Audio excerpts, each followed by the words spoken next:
Okay, it turns out I have a bit of a limit on what I can record. So I'm back. When is too late? No, now.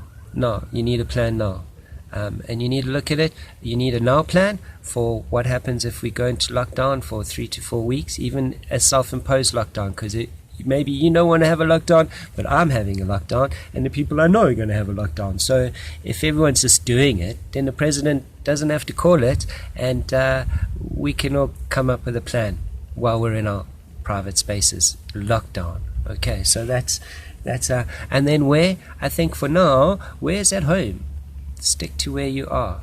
Yeah, let's just hunker down, get sorted with where we at the moment.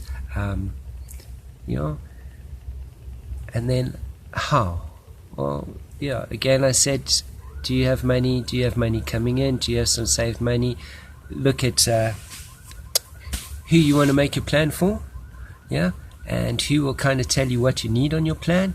And once you figured out who and what, yeah, you can figure out when. Well, that's easy right now. Where is your home? Where are you going to stick to? And how?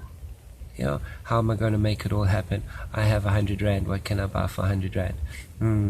Maybe I know some friends that have a garden. Maybe we can trade something. I think as South Africans, we need to become creative now. We need to find another way of doing business. We need to find another way of feeding our families and paying our rent. We don't know what's going to happen. A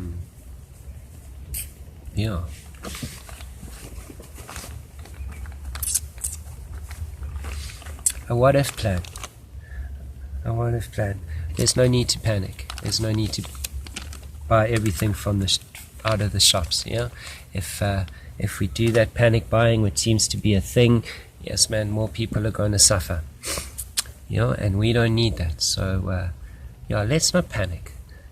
Panic doesn't help anybody. But if we just come up with a little what if plan, it doesn't have to be massive. It just 5 points, man. And follow that plan. Things will work out. I do want to say something worth it without being a fearmonger. Within your what if plan, you also maybe need to look at what if, or rather what when. So once the 3 weeks or the 4 weeks, or once the initial spin-off has quietened down and people are like prepared to get back to getting on with life, what do you think's going to happen? Where are you going to be, and where do you think we're going to be as a country?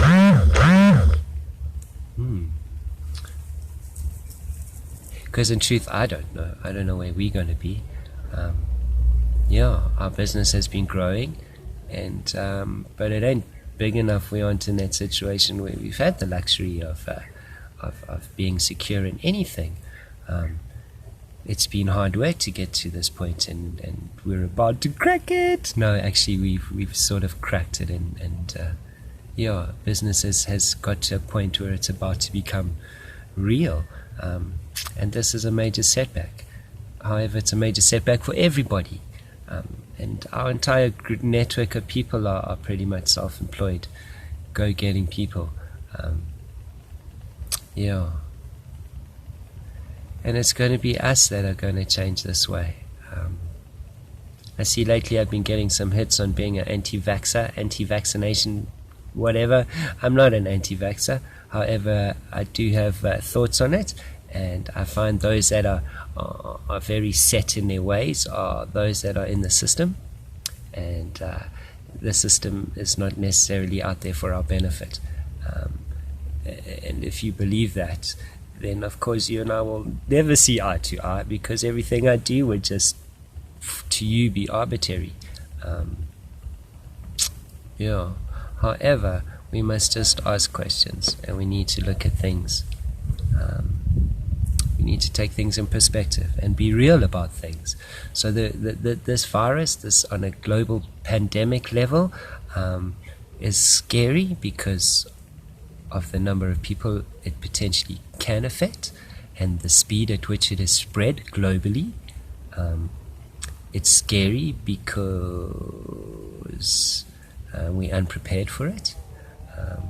But in the bigger, realistic scheme of things, there are far worse pandemics and epidemics and diseases, viruses, and bacteria out there than this COVID-19.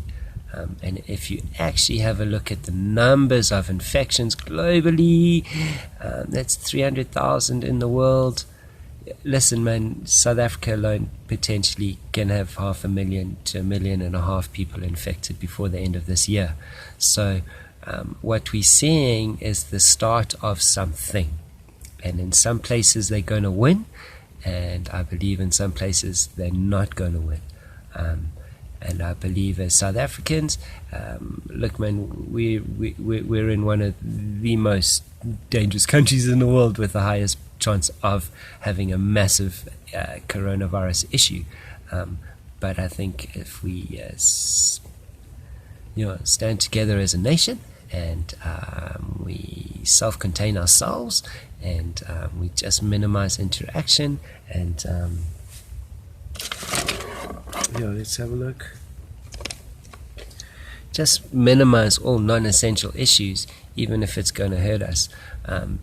In a short period of time, we will see the benefits of it, and that is what's important. So let's not panic. It's okay. It's okay. Just a quick recap. Don't panic. Don't be mad. Sit down with your family. Come up with a short what-if plan. My WIP plan. What, who, when, where, and how. And those will answer all your questions. And then it's just a matter of time of trusting yourself and setting this one out. Don't panic, it ain't going to benefit anyone in this country. Let's be decent about this. Let's work together. We have enough. There is enough globally. There is enough. We don't need to freak out. If we freak out, there isn't enough, and we're going to cause our own demise. So let's be cool. Let's trust the process. Let's trust each other. Wouldn't do bad out.